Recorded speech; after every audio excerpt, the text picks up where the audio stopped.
los jóvenes no valoran la democracia, que la extrema derecha consigue penetrar con sus consignas en una parte de nuestra población, y quizás es interesante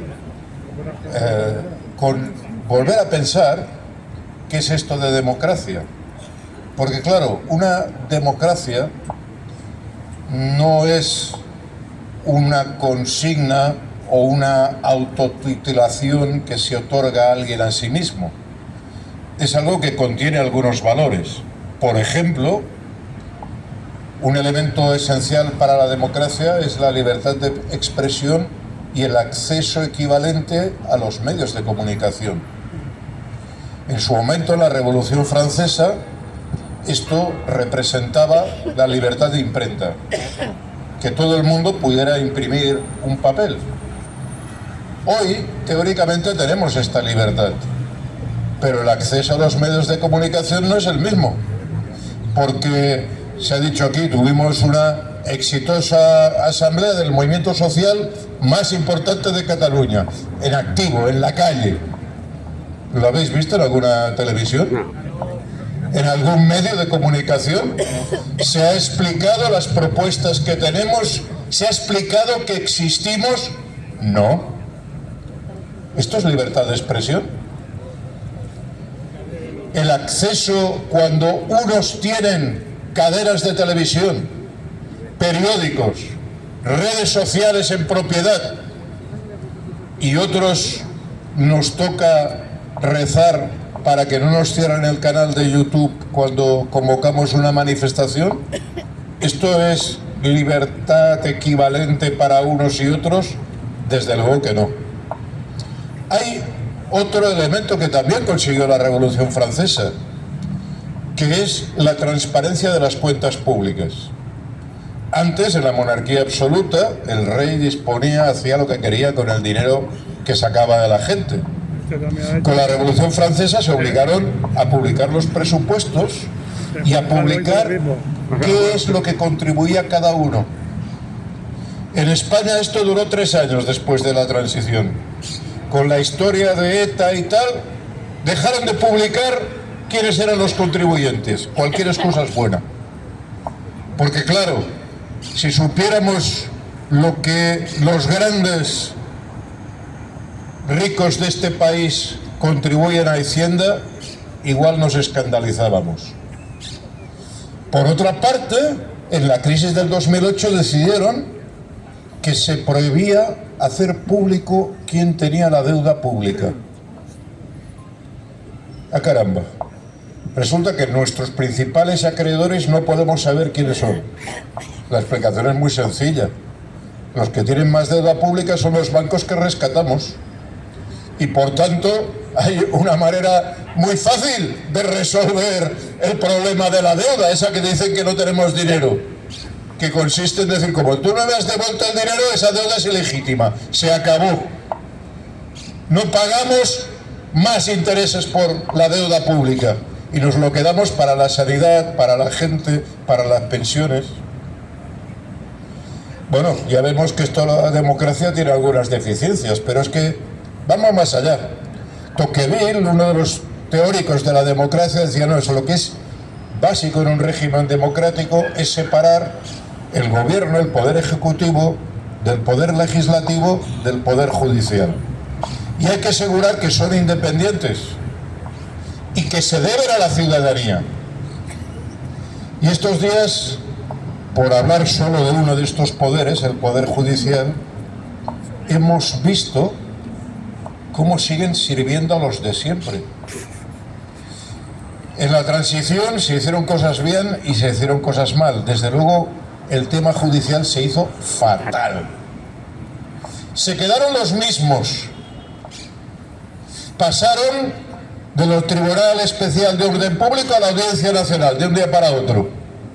Sin opositar, se autorreproducieron los mismos, sobre todo los de arriba de todo, porque también hay que distinguir. No es lo mismo la gente que trabaja en administración de justicia, en precariedad, en provisionalidad, en rotación, que los que están en los tribunales supremos, que son hijos de, nietos de los mismos de siempre, y que siguen juzgando a la gente como si fueran señores feudales, y haciendo lo que les da la gana y lo que beneficia al grupo social con el que pertenecen. Yo quiero recordar qué es lo que pasó aquí en Cataluña cuando nacimos como movimiento social. Marea Pensionista nació haciendo demandas ante los tribunales de primera instancia, exigiendo, invocando nuestro derecho constitucional a que las pensiones se protegieran y se revalorizaban tal como pone la Constitución. Empezamos recogiendo cientos de demandas, luego eran miles, luego se hacían colas y se desbordaban los tribunales de primera instancia, cientos de personas ahí entregando. ¿Y qué hizo el Tribunal Superior de Justicia de Cataluña? Ese tribunal que tarda años y años en resolver cualquier demanda civil. Sacó una orden diciendo a los jueces que dejaran de admitir nuestras demandas. No invocando ningún proceso. No, la orden venía del Tribunal Superior de Justicia de Cataluña, que se dice en catalán, pero están emparentados con el de Madrid y el Superior del Estado. Son las mismas familias y los mismos intereses. ¿Y qué intentaban? Destruirnos como movimiento, ¿eh?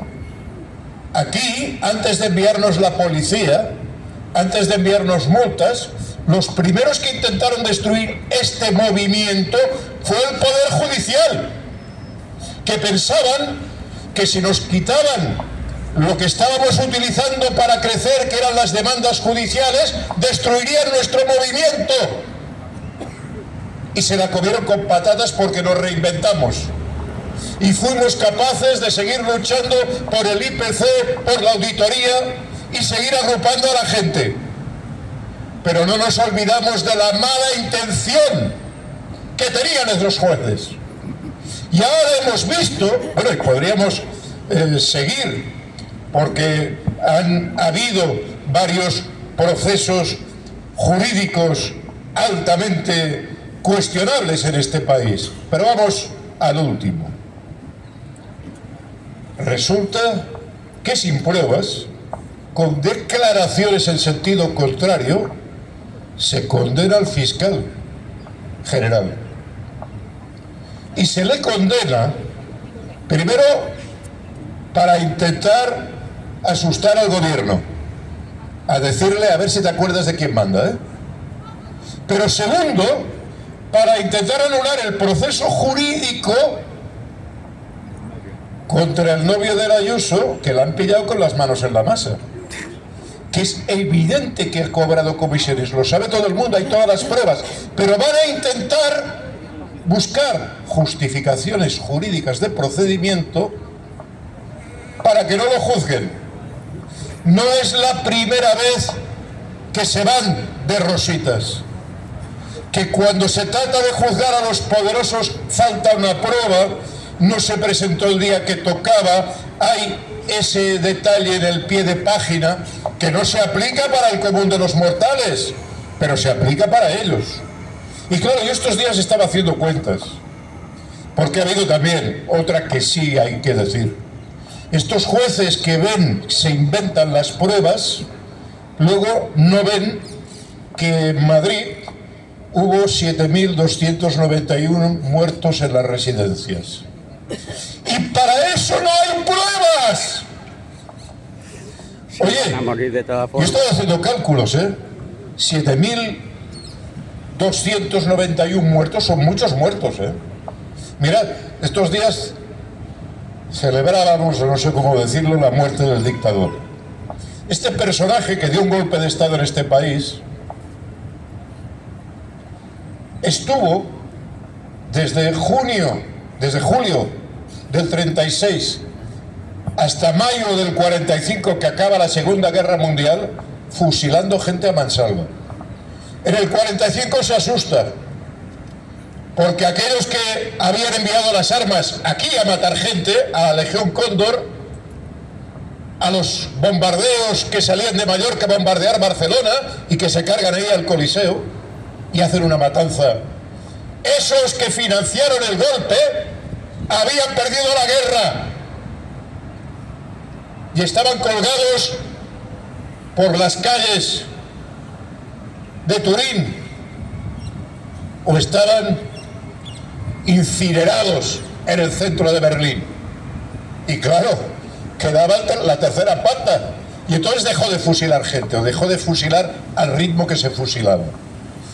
Pues mirad, en ese tiempo, esos 106 meses del 36 al 45, en este país, a día de hoy, tenemos cuantificados 124.216 desaparecidos. Algo que sigue pesando y que tampoco los jueces se dan ninguna diligencia por identificarlos, por ayudar, por colaborar. Toda piedra que encuentran en el camino es útil, pero hagamos un ejercicio. Hagamos la división entre estos desaparecidos y los 106 meses. Y la división entre 7.291 muertos y los meses de marzo y abril del 21 en que muere esa gente. Es que la señora Ayuso mató a más gente por mes que el dictador, ¿eh? 7.000 muertos son muchos muertos. ¿Y qué han dicho nuestros jueces? No hay pruebas. Hay fallos de procedimiento, no está claro quién los mató, no está claro quién gobernaba.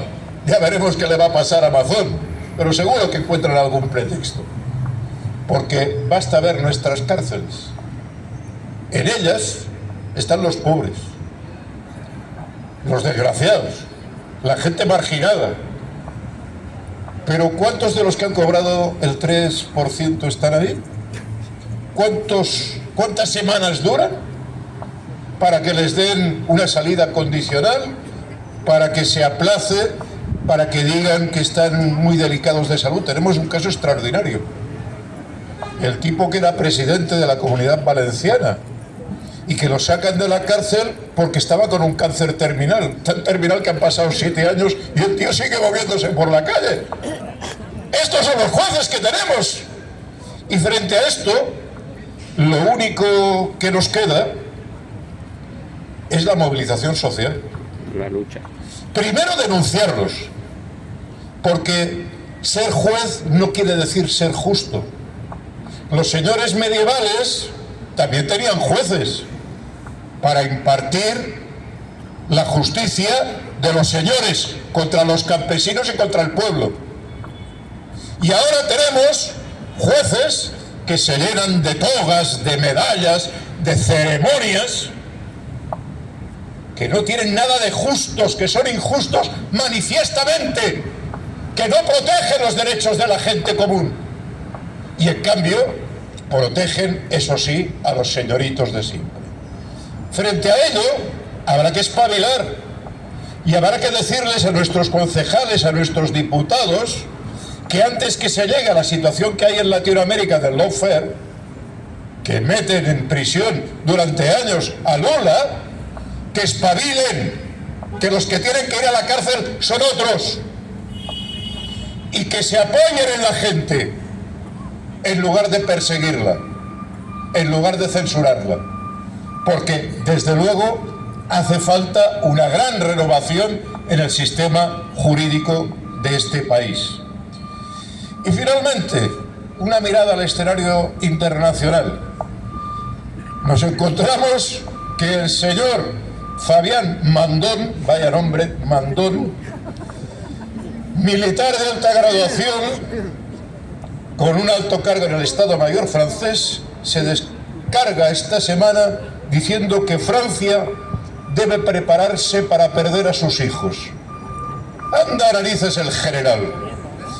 Podría ser que Francia se empezara a preparar para perder a los padres de la patria, que nadie los quiere, que están exigiendo a la gente destituir a Macron, destituir esa oligarquía que se agarra al Estado, que escala la militarización, que busca provocar guerras en Ucrania, en Burkina Faso, en Mali, para seguir manteniendo sus privilegios, que se piensan que siguen siendo los herederos de Napoleón y que en cambio lo único que son es un Estado fallido, un Estado que se está desmontando con la pobreza en la calle, la gente durmiendo en París, en las calles, la gente sin trabajo, en crecimiento cero. Y no tienen otra que decir, ahora ir preparando a vuestros hijos que la patria los necesita. Son unos sinvergüenzas y también hace falta que la gente se levante en la calle y haga lo mismo que hicimos aquí en la Semana Trágica. Cuando se quiera llevar a nuestros hijos, cuidado, que tenemos memoria histórica, nosotros y el pueblo francés.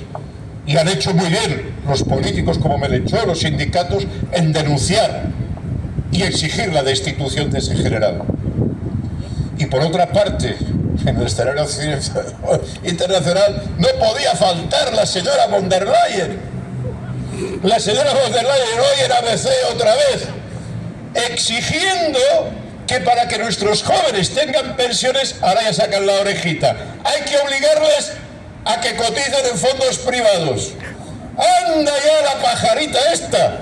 Resulta que se pasan diciendo no tendréis pensión porque los sistemas públicos fallan y no enseñan los estudios. No tendréis pensión porque no hay manera de... La pensión es que os obliguemos a que pongáis los dineros en los fondos privados para que se vayan a pique como se fueron en el 2008. Y como se están yendo a pique, cada día basta ver la cotización en las bolsas, el desastre que tienen montado. Y ahora lo que quieren es coger el dinero de los jóvenes trabajadores.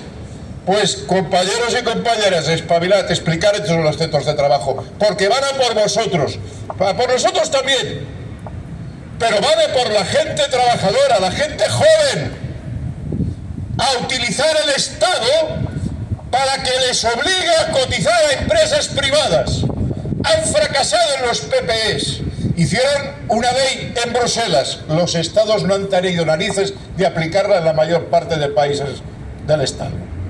Intentaron aquí, con el Pacto de Toledo, el último, obligar a meter fondos privados en los convenios colectivos.